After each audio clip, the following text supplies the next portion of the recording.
السلام علیکم ورحمۃ اللہ وبرکاتہ۔ الحمد للہ رب العالمین والعاقبۃ للمتقین والصلاة والسلام علی سید المرسلین محمد وآلہ وصحابتہ اجمعین، اما بعد۔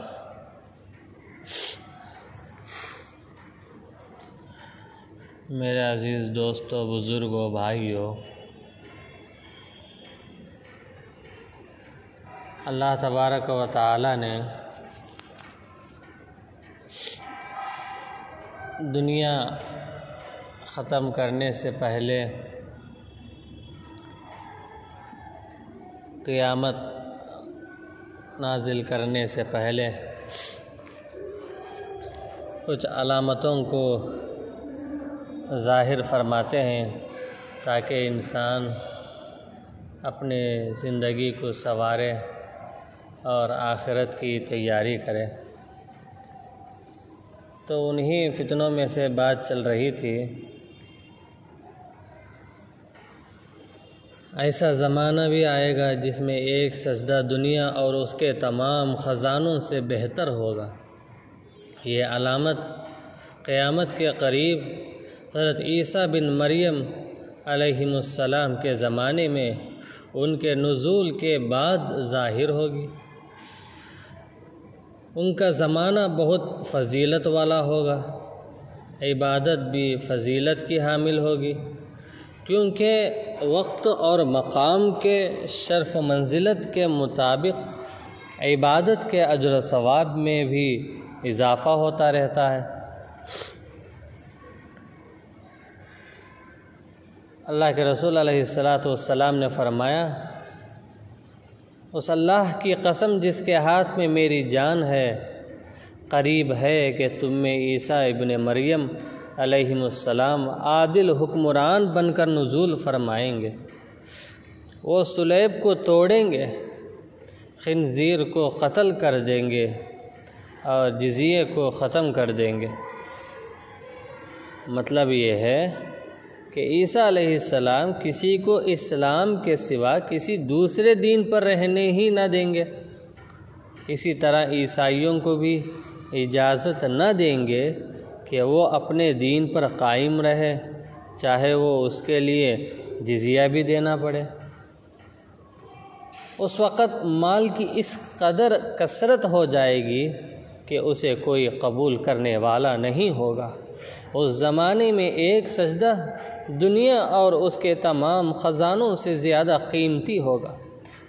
حضرت ابو ہریرہ رضی اللہ تعالی عنہ کی اس حدیث کو بیان کرنے کے بعد فرماتے ہیں، تم چاہو تو اس آیت کریمہ کی تلاوت کر لو، وَإِن مِّنْ أَهْلِ الْكِتَابِ إِلَّا لَيُؤْمِنَنَّ بِهِ قَبْلَ مَوْتِهِ وَيَوْمَ الْقِيَامَةِ يَكُونُ عَلَيْهِمْ شَهِيدًا۔ کوئی اہل کتاب نہیں ہوگا مگر ان کی موت سے پہلے ان پر ایمان لے آئے گا، اور وہ قیامت کے دن ان پر گواہ ہوں گے۔ آپ صلی اللہ علیہ وسلم کے اس فرمان کے اس زمانے میں کسی مومن شخص کا ایک سجدہ دنیا اور اس کے تمام خزانوں سے زیادہ قیمتی ہوگا۔ مطلب یہ ہے کہ لوگوں کی نماز اور دیگر تمام عبادات میں رغبت بہت بڑھ جائے گی، کیونکہ وہ دنیا سے بے رغبت ہوں گے، ان کی خواہشات کم ہوں گی اور قرب قیامت کا انہیں یقین ہوگا۔ قاضی عیاض رحمہ اللہ فرماتے ہیں کہ اس ایک سجدے کا اجر دنیا و ما فیہا کے صدقہ کرنے سے بھی زیادہ ہوگا، اس لیے کہ اس زمانے میں مال کی بہتات ہو جائے گی، کثرت ہونے لگے گی، لوگوں میں حرص اور بخل بہت کم ہوگا، لوگ دنیا کے مال کو جہاد میں خرچ کریں گے اور خود اس مال کا لالچ نہیں کریں گے۔ اور سجدے سے مراد یہی ہے، یا تو سجدہ اصلی سجدہ ہے یا پھر اس سے مراد نماز ہے۔ اسی طرح پہلی رات کے چاند کا بہت بڑا نظر آنا ہے اور مختلف روپ میں بڑا نظر آئے گا۔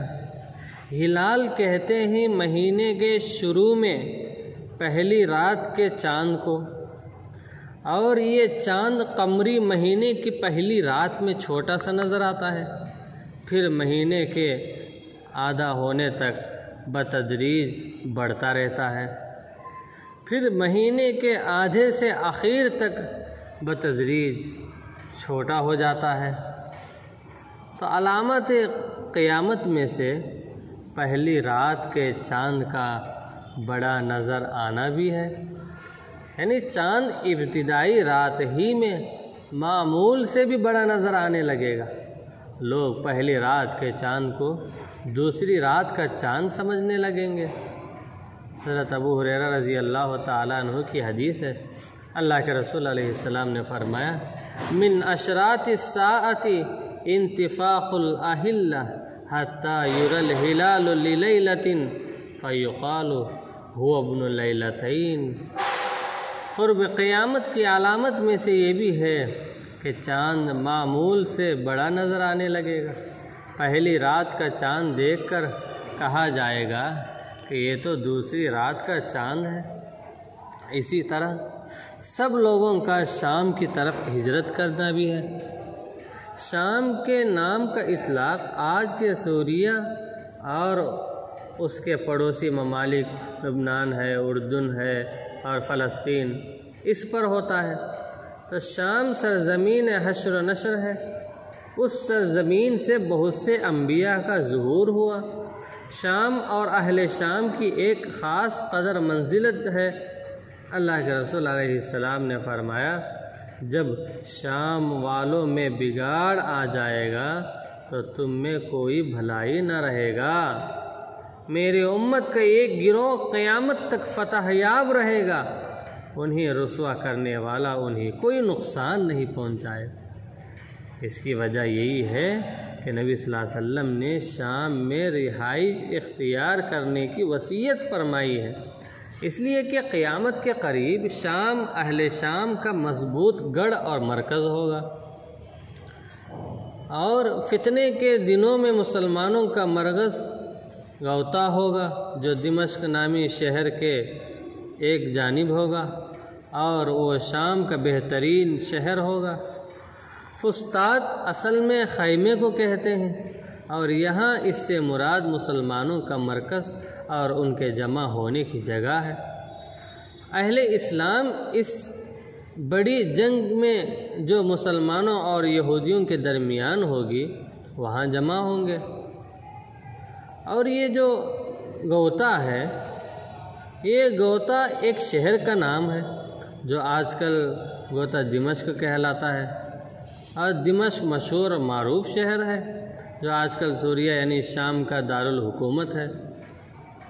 یہ جنگ یا تو مہدی کے ظہور سے پہلے ہوگی یا مہدی علیہ السلام کے زمانے میں ہوگا، یا پھر کسی اور زمانے میں۔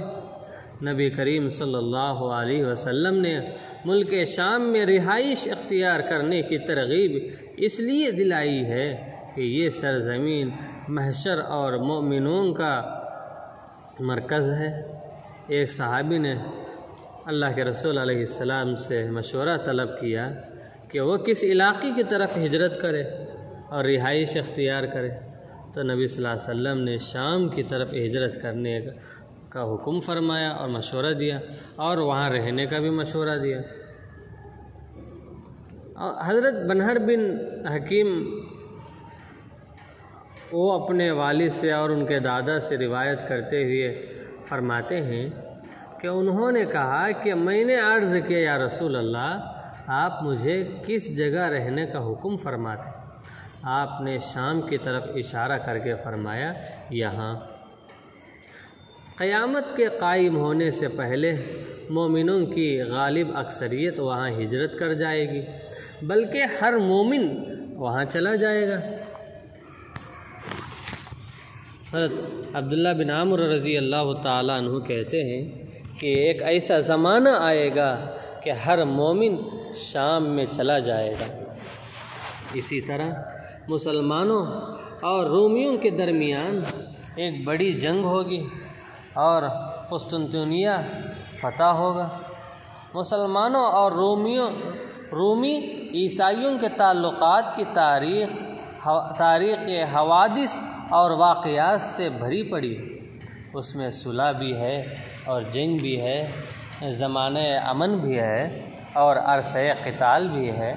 آج کے زمانے میں اہل اسلام اور عیسائیوں کے باہمی تعلقات غیر یقینی ہیں، وہ صلح اور جنگ میں تبدیل ہوتے رہتے ہیں۔ نبی صلی اللہ علیہ وسلم نے خبر دی ہے کہ علامات قیامت میں سے مسلمانوں اور رومیوں کے درمیان ایک بہت بڑی جنگ بھی ہے، اور یہ جنگ مہدی علیہ السلام کے ظہور سے پہلے ہوگی۔ نبی صلی اللہ علیہ وسلم نے اس کا نام الملحمۃ الکبریٰ رکھا۔ مسلمان اس جنگ میں فتح حاصل کرنے کے بعد قسطنطنیہ کی طرف پیش قدمی کریں گے اور اسے بھی فتح کر لیں گے، اور پھر اس کے بعد دجال ظاہر ہوگا۔ اللہ کے رسول علیہ السلام نے فرمایا، بیت المقدس کی آبادی اصل میں مدینے کی بربادی ہوگی۔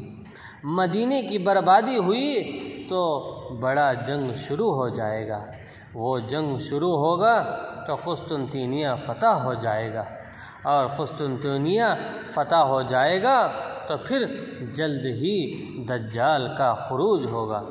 اللہ کے رسول علیہ السلام نے فرمایا، تم لوگ رومیوں کے ساتھ صلح کر لو گے، پھر تم رومی مل کر اپنے ایک دشمن سے ایک لڑائی کرو گے، تم اس جنگ میں فتح یاب ہوگے، مال غنیمت حاصل کرو گے اور صحیح سلامت رہو گے، پھر تم میدان جنگ سے واپس آؤ گے، یہاں تک کہ تم اور عیسائی ایک میدان میں پڑاؤ ڈالو گے جس میں ٹیلے بھی ہوں گے۔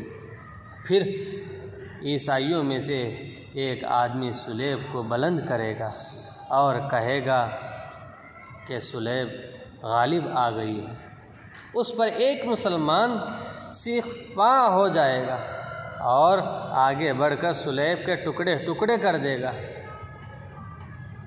اس واقعے سے عیسائی بگڑ جائیں گے اور جنگ کے لیے جمع ہو جائیں گے۔ بعض راویوں نے یہ بھی بیان کیا ہے کہ اس وقت مسلمان بھی جوش میں آ جائیں گے اور اپنے ہتھیار سنبھال لیں گے اور ان سے لڑائی کے لیے تیار ہو جائیں گے، اور اللہ تعالیٰ مسلمانوں کی اس جماعت کو شہادت سے سرفراز فرمائے گا۔ صحیح مسلم شریف میں اس واقعے کی تفصیل کچھ اس طرح سے بھی بیان کیا گیا ہے، جس کے راوی حضرت ابو ہریرہ رضی اللہ تعالیٰ عنہ ہیں۔ اللہ کے رسول علیہ السلام نے فرمایا، قیامت اس وقت تک قائم نہ ہوگی جب تک عیسائی اعماق یا دابق کے مقام پر پڑاؤ نہ ڈالیں گے۔ یہ مقام شام میں حلب نامی شہر کے قریب میں ہے۔ جنگ کی جگہ یہی ہے۔ عیسائیوں کا مقابلہ کرنے کے لیے مدینے سے ایک لشکر روانہ ہوگا جو اس زمانے کے بہترین لوگوں پر مشتمل ہوگا۔ جب دونوں لشکر ایک دوسرے کے مد مقابل میں صف آرا ہوں گے تو عیسائی کہیں گے، ہمیں ان لوگوں سے لڑائی کرنے دو جو ہم میں سے گرفتار ہو گئے تھے۔ عیسائیوں کی اس بات سے معلوم ہوتا ہے کہ مسلمانوں اور عیسائیوں کے درمیان میں پہلے بھی کئی لڑائیاں ہو چکی ہوں گی جن میں مسلمانوں کو فتح ہوئی تھی اور عیسائیوں کو قیدی بنا لیا گیا تھا، اور وہ قیدی مسلمان ہو گئے تھے، اور اب اسلامی لشکر میں شامل ہو کر عیسائیوں سے جہاد کرنے کے لیے آئے ہوئے ہوں گے، مگر مسلمان کہیں گے، نہیں، اللہ کی قسم، ہم کبھی اپنے بھائیوں کو تمہارے مقابلے میں اکیلا نہیں چھوڑیں گے۔ تو عیسائی مسلمانوں سے جنگ کریں گے، جس میں مسلمانوں کے لشکر کا تیسرا حصہ میدان چھوڑ کر جائے گا۔ اللہ تعالیٰ ان کی توبہ کبھی قبول نہیں کرے گا۔ اس لشکر کے 1/3 لوگ جہاد کرتے ہوئے شہید ہو جائیں گے۔ یہ لوگ اللہ تعالیٰ کے نزدیک افضل ترین شہداء ہوں گے، باقی 1/3 لشکر لڑائی میں فتح حاصل کرے گا۔ لشکر کا آخری تہائی حصہ شہروں کو فتح کر لے گا اور مال غنیمت حاصل کرے گا۔ یہ لوگ کبھی فتنے میں مبتلا نہیں ہوں گے۔ یہی لوگ قسطنطنیہ کو فتح کریں گے، اور جب وہ اپنی تلواریں زیتون کے درختوں سے لٹکا کر مال غنیمت تقسیم کر رہے ہوں گے تو شیطان ان کے درمیان آ کر آواز لگائے گا، لوگو تمہارے بعد مسیح دجال تمہارے گھروں میں داخل ہو گیا ہے۔ وہ مسلمانوں پر گھبراہٹ طاری کرنا چاہے گا، لیکن لشکر اسلام کے فوجی وہاں سے نکلیں گے، وہ دجال کی طرف چل پڑیں گے۔ شیطان کی یہ خبر تو غلط ہوگی، لیکن جب وہ شام میں پہنچیں گے تو واقعی مسیح دجال کا ظہور ہو جائے گا۔ جب رومیوں سے جنگ کے بعد اہل اسلام کو مال غنیمت کی تقسیم کا موقع بھی نہ ملا ہوگا اور وہ دجال سے لڑائی کی تیاری کر رہے ہوں گے، صفیں درست کر رہے ہوں گے کہ نماز کا وقت ہو جائے گا، اور اسی وقت حضرت عیسیٰ ابن مریم علیہ السلام نزول فرمائیں گے۔ اور اس غزوے کی تفصیل دوسری روایتوں میں اس طرح سے ہے، نبی صلی اللہ علیہ وسلم نے اس کو اس طرح سے ذکر فرمایا کہ قیامت اس وقت تک قائم ہوگی، اس وقت قائم ہوگی جب وراثت کی تقسیم روک دی جائے گی اور مال غنیمت لوگوں کے لیے کسی خوشی کا ذریعہ نہ بنے گا۔ پھر آپ صلی اللہ علیہ وسلم نے شام کی طرف ہاتھ کا اشارہ کر کے فرمایا، دشمنان اسلام وہاں جنگ کے لیے جمع ہوں گے اور مسلمان بھی ان کا مقابلہ کرنے کے لیے وہاں اکٹھے ہوں گے۔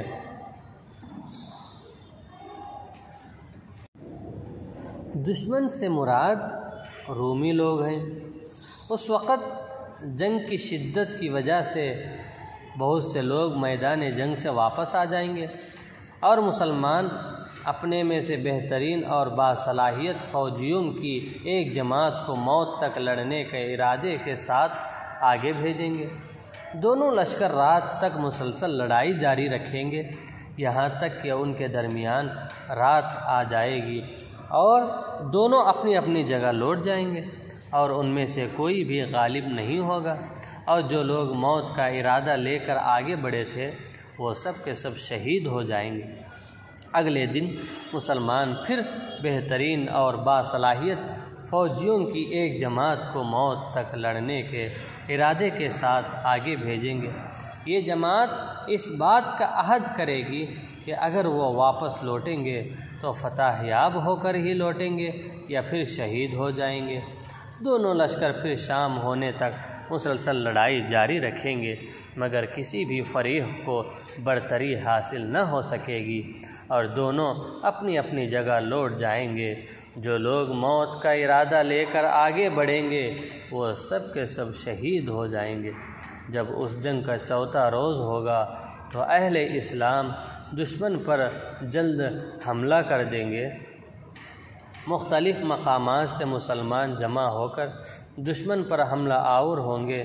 اس دن اللہ تعالیٰ کفار کو شکست سے دوچار کر دے گا، اور اہل اسلام ان کو اتنی بڑی تعداد میں قتل کریں گے کہ اس سے پہلے کبھی اتنی خون ریزی نہ دیکھی گئی ہوگی۔ یہاں تک کہ ایک پرندہ ان کے پاس سے گزرے گا تو وہ تھوڑا سا آگے جانے سے پہلے ہی مر کر گر جائے گا۔ ایک باپ کی اولاد جن کی تعداد جنگ سے پہلے 100 ہوگی، جنگ کے بعد دیکھیں گے کہ ان میں سے صرف ایک بچا ہوگا۔ تو ایسی صورتحال میں مال غنیمت کے ملنے سے کون سی خوشی حاصل ہوگی، اور کن لوگوں میں میراث تقسیم کرنا ہے۔ مسلمان ابھی اس حالت ہی میں ہوں گے کہ اس سے بڑی مصیبت کی خبر سنیں گے۔ ایک آدمی پکار کر کہے گا، لوگو دجال تمہارے پیچھے بال بچوں میں گھس آیا ہے۔ یہ سنتے ہی وہ سب کچھ چھوڑ کر اپنے گھر بار کی طرف متوجہ ہوں گے اور فوری طور پر 10 سواروں کو حالات کا جائزہ لینے کے مقصد سے بھیجیں گے۔ نبی صلی اللہ علیہ وسلم نے فرمایا کہ میں ان سواروں کے نام، ان کے باپوں کے نام اور ان کے گھوڑوں کے رنگ تک جانتا ہوں۔ وہ اس زمانے میں روئے زمین کے بہترین گھوڑ سوار ہوں گے۔ اس بڑی جنگ کے دوران مسلمانوں کا جنگی کیمپ ملک شام کے بہترین شہر دمشق کے قریب گوتہ کے مقام پر ہوگا۔ اس وقت یہ مقام مسلمانوں کے پڑاؤ کے لیے بہترین جگہ ہوگی۔ اس کے بعد اہل اسلام قسطنطنیہ کو لڑائی کے بغیر ہی امام مہدی کی زیر قیادت فتح کر لیں گے۔ اس وقت مسلمانوں کا ہتھیار اللہ کی تکبیر اور تحمید ہوگی۔ ایک حدیث میں اللہ کے رسول علیہ السلام نے فرمایا، کیا تم نے ایک ایسے شہر کے بارے میں کچھ سنا ہے جس کی ایک جانب خشکی دوسری جانب سمندر ہے؟ حضرات صحابہ نے فرمایا، جی ہاں اللہ کے رسول، ہم نے سنا ہے۔ آپ علیہ السلام نے فرمایا، قیامت اس وقت تک قائم نہ ہوگی جب تک بنو اسحاق کے 70,000 لوگ اس شہر کو فتح نہ کر لیں۔ وہ جب وہاں آئیں گے تو وہاں پڑاؤ ڈالیں گے۔ وہ کسی قوم کے تلوار استعمال نہیں کریں گے اور نہ ہی کوئی تیر پھینکیں گے۔ وہ بس اتنا کہیں گے، لا الہ الا اللہ واللہ اکبر، تو اس کے ایک طرف کا علاقہ فتح ہو جائے گا۔ سور بن یزید کہتے ہیں کہ جہاں تک مجھے معلوم ہے آپ نے یہ فرمایا کہ سمندر والی جانب فتح ہو جائے گی، پھر دوبارہ کہیں گے لا الہ الا اللہ واللہ اکبر، تو اس کی دوسری جانب فتح ہو جائے گی، پھر تیسری بار کہیں گے لا الہ الا اللہ واللہ اکبر، تو شہر ان کے لیے کھل جائے گا۔ وہ اس میں داخل ہو جائیں گے اور غنیمت جمع کریں گے۔ ابھی مال جمع کر ہی رہے ہوں گے کہ کوئی پکار کر کہے گا، لوگو دجال ظاہر ہو گیا ہے۔ یہ سنتے ہی وہ سب کچھ چھوڑ چھاڑ کر اپنے گھروں کو لوٹ جائیں گے۔ اس حدیث کی شرح میں امام نووی رحمہ اللہ نے قاضی عیاض رحمہ اللہ کا قول کو نقل کرتے ہیں کہ صحیح مسلم کے تمام نسخوں میں اس لشکر کے بنو اسحاق سے ہونے کا ذکر ملتا ہے۔ بعض اہل علم نے یہ بھی کہا ہے کہ زیادہ صحیح اور محفوظ بنو اسماعیل کے الفاظ ہیں، اور حدیث کا سیاق و سباق بھی اسی پر دلالت کرتا ہے، اس لیے کہ نبی صلی اللہ علیہ وسلم کا مقصود یہ تھا کہ یہ جنگیں عرب لڑیں گے، اور عرب بنو اسماعیل ہیں نہ کہ بنو اسحاق، اور شہر سے مراد قسطنطنیہ ہے۔ ایک اور چیز جو لشکر اسلام کے عربوں یعنی بنو اسماعیل ہونے پر دلالت کرتی ہے، وہ بات یہ ہے کہ حضرت ذو مخمر رضی اللہ عنہ کی حدیث میں یہ ذکر موجود ہے کہ عیسائی اپنے ایک ساتھی سے کہیں گے، ہم عربوں کے مقابلے میں تمہارے ساتھ ہیں، مگر بعد میں غداری کریں گے اور جنگ کے لیے جمع ہو جائیں گے۔ ان الفاظ سے معلوم ہوا کہ یہ بڑی جنگ عربوں اور عیسائیوں کے درمیان ہوگی، اور دیگر احادیث سے بھی بظاہر یہی معلوم ہوتا ہے کہ جو لوگ اس جنگ میں حصہ لیں گے وہی قسطنطنیہ کو بھی فتح کریں گے، اور یہ عرب ہی ہوں گے۔ حضرت عمرو بن عوف رضی اللہ تعالیٰ عنہ کی حدیث میں بھی اسی طرف اشارہ ہے کہ پھر ان کی طرف مسلمانوں کے بہترین لوگ نکلیں گے جو اہل حجاز میں سے ہوں گے۔ اس سے بھی ثابت ہوتا ہے کہ وہ بنی اسماعیل کے ہوں گے نہ کہ بنو اسحاق کے۔ اسی طرح وراثت تقسیم نہ ہوگی، لوگوں کو مال غنیمت سے خوشی نہیں ملے گی۔ یہ دونوں علامتیں آخری زمانے میں اس وقت پیش آئے گی جب قتل و قتال بہت ہوگا اور مسلمانوں کی عیسائیوں کے ساتھ لڑائیاں شدت اختیار کر لی جائیں گی۔ اللہ کے رسول علیہ السلام نے فرمایا، ان الساعۃ لا تقوم حتی لا یقسم میراث ولا یفرح بغنیمت۔ ثم قال بیدہ ہاکذا ونہاہا نحو الشام، قیامت اس وقت تک قائم نہ ہوگی جب تک کہ میراث تقسیم نہ روک لے اور مال غنیمت کے حصول پر خوشی نہ ملے۔ اسی طرح لوگوں کا پرانے ہتھیاروں اور سواریوں کی طرف لوٹ آنا،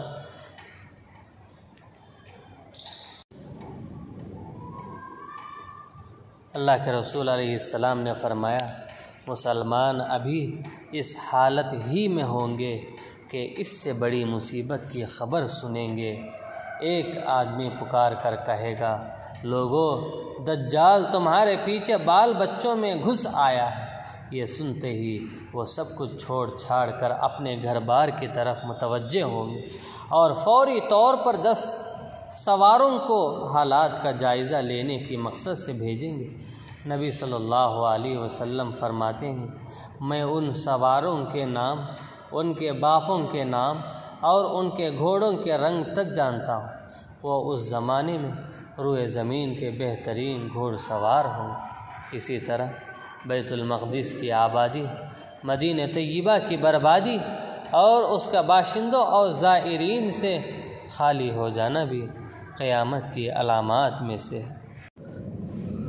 حضرت معاذ بن جبل رضی اللہ تعالیٰ عنہ کی حدیث میں ہے اللہ کے رسول علیہ السلام نے فرمایا بیت المقدس کی آبادی دراصل مدینہ کی بربادی ہوگی۔ مدینہ کی بربادی ہوئی تو بڑی جنگ شروع ہو جائے گا۔ وہ جنگ شروع ہوا تو قسطنطنیہ فتح ہو جائے گا، اور جب قسطنطنیہ فتح ہو گیا تو پھر جلد ہی دجال ظاہر ہو جائے گا۔ یہ کہہ کر سیدنا معاذ بن جبل رضی اللہ تعالیٰ عنہ نے اپنا ہاتھ اس آدمی کی ران یا کندھے پر مارا جسے حدیث بیان کر رہے تھے، اور فرمایا یہ بات اسی طرح برحق ہے جس طرح تمہاری یہاں موجودگی اٹل ہے۔ مدینے کی بربادی سے مراد مدینے کا اپنے باشندوں اور زائرین سے خالی ہو جانا ہے۔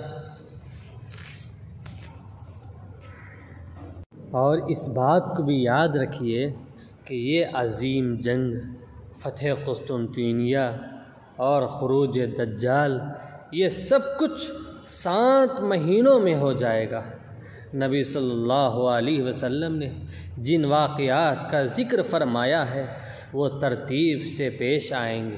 پہلے بیت المقدس کی آبادی اور عمارتوں کی کثرت سے اس کی وسعت اور لوگوں کا اس شہر میں کثرت سے آباد ہونا، پھر اس کے بعد لوگوں کا مدینے میں رہائش اختیار کرنے سے گریز کرنا اور مدینے میں جدید تعمیرات کا سلسلہ رک جانا، یہ تمام چیزیں آج مدینے میں ظاہر ہو رہی ہیں۔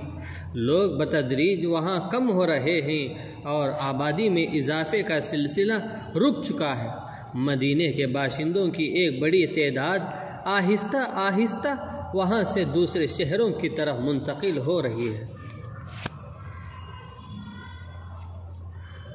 اور حالت یہ ہوگی کہ مدینے کو عمدہ طریقے میں، عمدہ حالت میں چھوڑ دیا جائے گا، یہاں تک کہ نوبت یہ ہو جائے گی کہ ایک کتا یا بھیڑیا یا مسجد میں داخل ہوگا اور کسی ستون یا منبر پر پیشاب کرے گا۔ صحابہ نے پوچھا اللہ کے رسول یہ فرمائیے کہ اس زمانے میں مدینے کے پھل کس کام کے آئیں گے؟ آپ علیہ السلام نے فرمایا پرندے اور درندے ان پھلوں کو کھائیں گے۔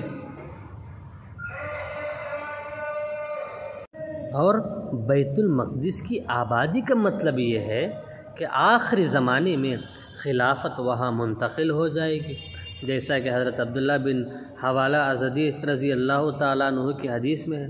وہ کہتے ہیں کہ اللہ کے رسول علیہ السلام نے ہمیں روانہ فرمایا تاکہ ہم وہاں سے مال غنیمت حاصل کریں، لیکن ہم وہاں سے کوئی مال حاصل کیے بغیر ہی لوٹ آئے۔ البتہ تھکن اور مشقت ہمارے چہروں سے نظر آ رہی تھی۔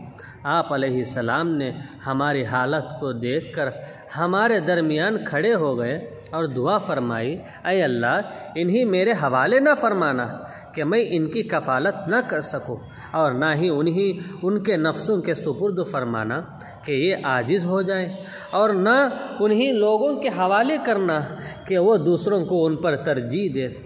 پھر آپ علیہ السلام نے میرے سر پر اپنا دست مبارک رکھا، یا انہوں نے یہ کہا کہ میری کھوپڑی پر اپنا ہاتھ رکھا اور فرمایا، اے ابن حوالہ، جب تم یہ دیکھو کہ خلافت ارض مقدس میں منتقل ہو جائے تو اس وقت زلزلے، پریشانیاں اور بڑی مصیبتیں قریب آ جائیں گی۔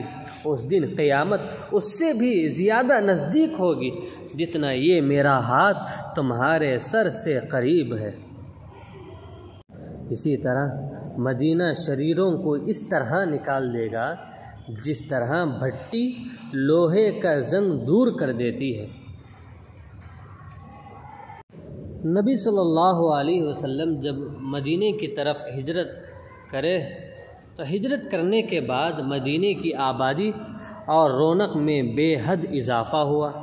جیسے جیسے وقت گزرتا گیا اس کی آبادی اور رونق میں مسلسل اضافہ ہی ہوتا رہا۔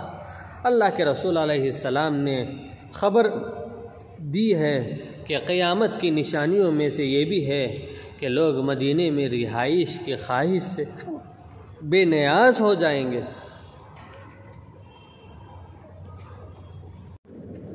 کیونکہ لوگوں پر ایک ایسا زمانہ آئے گا کہ ایک مدینے کا رہنے والا آدمی اپنے چچا زاد اور دیگر رشتہ داروں سے کہے گا، مدینے کو چھوڑو، خوشحالی کی طرف نکلو، خوشحالی کی طرف آؤ، حالانکہ مدینہ ہی ان کے لیے بہتر تھا۔ اے کاش کہ انہیں اس بات کا علم ہوتا۔ اس ذات کی قسم جس کے قبضے میں محمد کی جان ہے، جب بھی کوئی آدمی مدینے سے بے رغبتی کیا اور بے رغبتی کی بنیاد پر وہاں سے نقل مکانی کرے گا، گھر بدل کرے گا، اللہ تعالیٰ اس سے بہتر آدمی کو اس کی جگہ مدینے میں آباد کر دے گا۔ خبردار، مدینہ آگ کی بھٹی کی طرح ہے، وہ اپنے اندر سے خبیث لوگوں کو نکال کر باہر کرے گا۔ قیامت اس وقت تک قائم نہ ہوگی جب تک مدینہ اپنے اندر سے شریر لوگوں کو نکال نہیں دے گا، جس طرح کہ بھٹی لوہے کا میل کچیل اتار دیتی ہے۔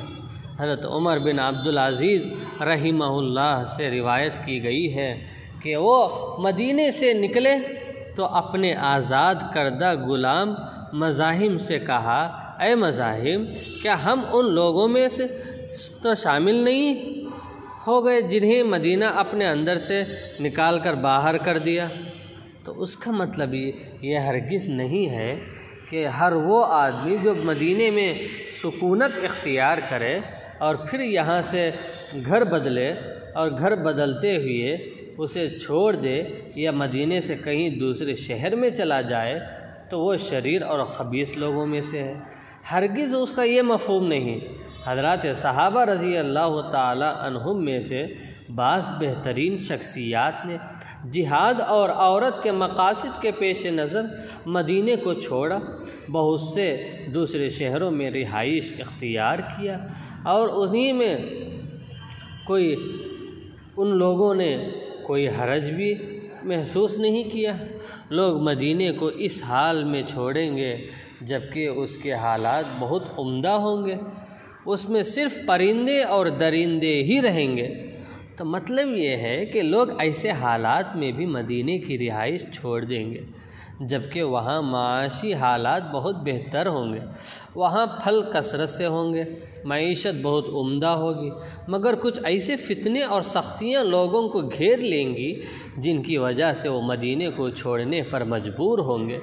باشندگان مدینہ آہستہ آہستہ وہاں سے دوسرے شہروں میں منتقل ہوتے چلے جائیں گے، یہاں تک کہ وہاں کوئی آدمی باقی نہیں رہے گا، بلکہ نوبت یہاں تک پہنچے گی کہ گھر، سڑکیں اور مسجدیں انسانوں سے خالی ہو جائیں گی۔ پرندے اور درندے مسجدوں میں آزادانہ گھومیں گے اور وہ وہاں بول و براز کریں گے اور کوئی انہیں روکنے والا نہیں ہوگا۔ اس لیے کہ شہر انسانوں سے خالی ہو چکا ہوگا۔ اور اسی طرح پہاڑوں کا اپنی جگہ سے ٹل جانا، یہ بھی قیامت کی علامات میں سے ہے۔ اللہ تعالیٰ نے پہاڑوں کو مضبوط اور ٹھوس شکل میں پیدا فرمایا ہے۔ یہ زمین کے لیے میخوں کا کام دیتے ہیں۔ نبی صلی اللہ علیہ وسلم نے خبر دی ہے کہ قیامت کے نزدیک پہاڑ بھی اپنی جگہ سے ٹل جائیں گے۔ پہاڑوں کا یہ زوال یا تو حقیقی طور پر ہوگا، یعنی وہ زمین میں دھنسنے لگیں گے، یا بجلیوں اور طوفانوں کی کثرت کی وجہ سے اپنی جگہ سے ہل جائیں گے، یا ان کا زوال لوگوں کے تعمیری اور توسیعی منصوبوں کی وجہ سے ہوگا، جیسا کہ آج دنیا کے بہت سے ممالک میں ہو رہا ہے کہ بڑی بڑی عمارات کی تعمیر کے لیے پہاڑوں کو کاٹا اور کھودا جا رہا ہے۔ پہاڑوں کے زوال کی صورت یہ ہے کہ پہاڑوں کے پتھر کثرت سے ٹوٹ کر گریں گے اور چٹانیں اپنی جگہ چھوڑ کر زمین بوس ہو جائیں گی، جیسا کہ مختلف علاقوں میں بہت بار ہوا ہے۔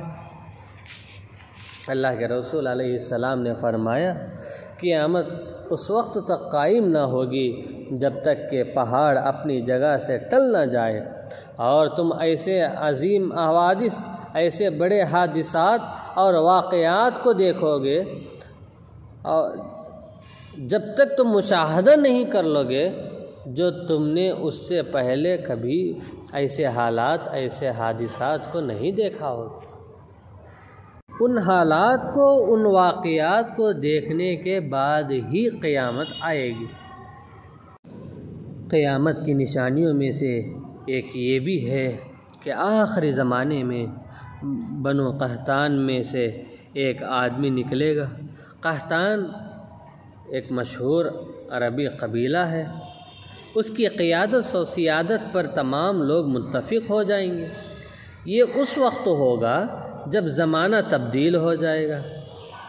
اللہ کے رسول علیہ السلام نے فرمایا، قیامت اس وقت تک قائم نہیں رہے گی جب تک قبیلہ قحطان سے ایک ایسا آدمی ظاہر نہ ہو جائے جو لوگوں کو اپنی لاٹھی سے ہانکے گا۔ لوگوں کو لاٹھی سے ہانکنے کا مطلب یہ نہیں کہ وہ ان پر ڈنڈے برسائے گا، بلکہ یہ ایک عربی محاورہ ہے جس کا معنی یہ ہے کہ لوگ اس کے اشارے پر چلیں گے اور صراط مستقیم پر رہیں گے، سیدھے راستے پر رہیں گے۔ اس خبر میں یہ اشارہ موجود ہے کہ اس حکمران کی لوگوں پر مکمل گرفت ہوگی، اور اس طرف بھی اشارہ ہے کہ اس کی طبیعت میں کسی حد تک خشکی اور سختی بھی ہوں گی۔ حضرت ابن عباس رضی اللہ تعالیٰ عنہ فرماتے ہیں، قحطان سے ایک آدمی ہوگا جو صالح اور نیک ہوگا۔ اس شخص کا قحطان سے ہونا یہ ظاہر کرتا ہے کہ وہ آدمی آزاد ہوگا، یہ اس آدمی کے علاوہ کوئی دوسرا ہے جس کے ظہور کی پیشن گوئی کی گئی ہے، اور بتایا گیا ہے کہ اس کا نام جہجہ ہوگا، اور یہ آزاد کردہ غلاموں میں سے ہوگا۔ اور یہ بات بھی یاد رکھیے کہ آخری زمانے میں کچھ ایسے لوگ نکلیں گے جن کا لوگوں میں بہت اثر و رسوخ اور چرچا ہوگا۔ نبی صلی اللہ علیہ وسلم نے ان میں سے بعض کے نام اور بعض کے اوصاف بھی بتلائے ہیں۔ آپ صلی اللہ علیہ وسلم نے پیشن گوئی فرمائی کہ ایسے افراد میں سے ایک کا نام جہجہ ہوگا۔ حضرت ابو ہریرہ رضی اللہ تعالیٰ عنہ کی حدیث ہے، اللہ کے رسول علیہ السلام نے فرمایا، لا تذهب الایام واللیالی حتی یملک رجل یقال له الجہجہ، دن رات کا سلسلہ موقوف نہ ہوگا جب تک ایک آزاد کردہ غلام کے ہاتھ میں اقتدار نہ آ جائے جس کا نام جہجہ ہوگا۔ دوسرے نسخے میں اس کا نام جہجل بھی ذکر کیا گیا ہے۔ اسی طرح نبی صلی اللہ علیہ وسلم نے خبر دی ہے کہ علامات قیامت میں سے یہ بھی ہے کہ جنگلی درندے اور وحشی جانور انسانوں سے گفتگو کریں گے، کوڑے کی ایک جانب کلام کرے گی، جوتے کا تسمہ باتیں کرے گا اور آدمی کی ران بولے گی۔ اللہ کے رسول علیہ السلام نے فرمایا، اس ذات کی قسم جس کے ہاتھ میں میری جان ہے، قیامت اس وقت تک قائم نہیں رہے گی جب تک کہ جنگلی درندے انسانوں سے باتیں نہ کر لیں، آدمی سے اس کے کوڑے کا ایک سرہ کلام نہ کر لیں، اس کے جوتے کا تسمہ بات نہ کر لیں، اور اس کی ران اسے بتا نہ دے کہ اس کی عدم موجودگی میں اس کے گھر والوں نے کیا کچھ کیا ہے۔ یعنی وحشی جانور جیسا کہ شیر، بھیڑیا اور ہر چیر پھاڑ کرنے والا جانور سے عام انسان مراد ہے، چاہے وہ مومن ہو یا کافر۔ یعنی کوڑے کا ایک کنارہ اس کوڑے کو کہتے ہیں جس سے مجرموں کو سزا دی جاتی ہے، یعنی جوتے کے تسموں میں سے ایک تسمہ جس سے جوتا باندھا جاتا ہے۔ ان میں سے دو علامتیں، یعنی آدمی سے اس کے کوڑے کے پندنے کا باتیں کرنا اور اس کی ران کا اس کے گھر والوں کے حالات بتلانا، یہ ایسی علامتیں ہیں جو ابھی تک ظاہر نہیں ہوئی، لیکن ایسا ضرور ہوگا کیونکہ اس کی خبر رسول اللہ نے دی ہے، اپنے رب کی طرف سے دی ہے۔ بعض محققین نے اس طرف اشارہ کیا ہے کہ کوڑے کے سرے، جوتے کے تسمے اور انسانی ران کے کلام کرنے سے مراد دراصل ہمارے دور کے جدید ذرائع مواصلات مثلا موبائل فون ہے اور SMS کے ذریعے پیغامات ہیں جو خفیہ اور آوازوں کو بھی پہچان دیتے ہیں اور پہنچاتے بھی ہیں۔ یہ بھی کہا گیا ہے کہ یہ علامات اپنے ظاہری معنی کے مطابق واقع ہوں گی، اور وہ اس طرح کہ کوڑا، تسمہ اور ران حقیقی طور پر کلام کریں گے۔ درندوں کا کلام کرنا عہد نبوی میں واقع ہو چکا ہے۔ اللہ کے رسول علیہ السلام کی حدیث ہے، حضرت ابو سعید خدری رضی اللہ تعالیٰ عنہ فرماتے ہیں، ایک بار مدینہ کے نواحی علاقے میں ایک بدو اپنی بکریاں چرا رہا تھا کہ اچانک ایک بھیڑیا اس کے ریوڑ پر حملہ آور ہوا اور اس نے اس کی ایک بکری پکڑ لی۔ اس بدو نے بھیڑیے کا پیچھا کیا اور اس سے بکری چھڑا لی اور اسے ڈانٹا۔ بھیڑیے نے اس پر مزاحمت کی اور اپنی دم کھڑی کر کے آلتی پالتی مار کر بیٹھ گیا۔ اس اعرابی کو مخاطب کرتے ہوئے بھیڑیا یوں گویا کہنے لگا، تم نے اللہ کا عطا کردہ رزق مجھ سے چھین لیا؟ تو اعرابی نے کہا، کتنی عجیب بات ہے بھیڑیا، دم کھڑی کر کے مجھ سے مخاطب ہو رہا ہے۔ یہ سن کر بھیڑیے نے کہا، اللہ کی قسم تم اس سے زیادہ عجیب بات کا مشاہدہ کرو گے۔ تو اعرابی نے پوچھا، اس سے زیادہ عجیب بات کیا ہے؟ تو بھیڑیا نے کہنے لگا، اللہ کے رسول علیہ السلام نے کھجور کے 2 باغوں میں 2 پتھریلی زمینوں کے درمیان لوگوں کو گزرے ہوئے زمانے کی باتیں بتا رہے تھے اور آنے والے حالات کے بارے میں بھی مطلع فرما رہے تھے۔ یہ سنتے ہی اعرابی نے اپنی بکریوں کو آواز دی اور انہیں مدینے کے پاس لے آئے، پھر انہیں چھوڑ کر نبی صلی اللہ علیہ وسلم کی جانب چل دیے اور اس نے آپ کے دروازے پر دستک دیا۔ آپ صلی اللہ علیہ وسلم جب نماز سے فارغ ہوئے تو فرمایا، بکریوں والا اعرابی کہاں ہے؟ تو اعرابی اٹھ کر کھڑا ہو گیا۔ رسول اللہ صلی اللہ علیہ وسلم نے فرمایا، حدث الناس بما سمعت و بما رأیت، جو کچھ تم نے سنا اور دیکھا وہ لوگوں کو بتلاؤ۔ تو اعرابی نے بھیڑیے والا پورا واقعہ اس کی گفتگو سے صحابہ کرام رضی اللہ تعالیٰ عنہ کو آگاہ کیا۔ تو نبی صلی اللہ علیہ وسلم نے اس وقت فرمایا، صدقہ، اعرابی نے سچ کہا۔ آیات تکون قبل الساعۃ، کچھ علامات ایسی ہیں جو قیامت سے پہلے ظاہر ہوں گی۔ اس ذات کی قسم جس کے ہاتھ میں میری جان ہے، قیامت اس وقت تک قائم نہ ہوگی جب تک حالت یہ نہ ہو جائے کہ تمہارا ایک آدمی اپنے گھر سے نکلے گا، ایک آدمی اپنے گھر سے نکلے گا تو اس کا جوتا، کوڑا یا لاٹھی اسے بتلائے گی کہ تمہارے جانے کے بعد تمہارے گھر والے کیا کچھ کرتے رہتے تھے۔ اسی طرح گائے کا کلام کرنا بھی پہلے واقع ہو چکا ہے۔ حضرت ابو ہریرہ رضی اللہ تعالیٰ عنہ کی حدیث ہے، اللہ کے رسول علیہ السلام نے فرمایا، ایک آدمی گائے کو ہانک کر لے جا رہا تھا اور اس نے اس پر بوجھ لاد رکھا تھا کہ اچانک گائے اس کی طرف متوجہ ہو کر بولی کہ میں اس کام کے لیے تو پیدا نہیں کی گئی، میں تو کھیتی باڑی کے لیے پیدا کی گئی ہوں۔ لوگوں نے تعجب سے کہا، سبحان اللہ، گائے انسانوں کی طرح باتیں کرتی؟